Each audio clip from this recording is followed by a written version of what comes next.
GBPUSD analysis today. Hello friends and welcome to your channel TubeCore. In this video we'll talk about pound against dollar. So before we start the video, if you're new to the channel, then make sure you subscribe, like and share. All these buttons are for you and they're free to subscribe, like and share. And below the video you'll find a link which says swing like a pro. So you can click on that link, then come to this page here where you can see my recent setups which we have taken in the past or recent past, and then you can join this program if you want to enter and exit with me.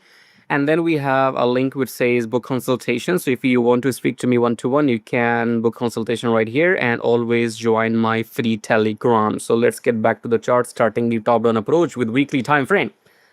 Weekly, we are above the EMI. Daily, we are above the EMI. 4 hour, we are above the EMI. Look for longs after each pullback. That's it.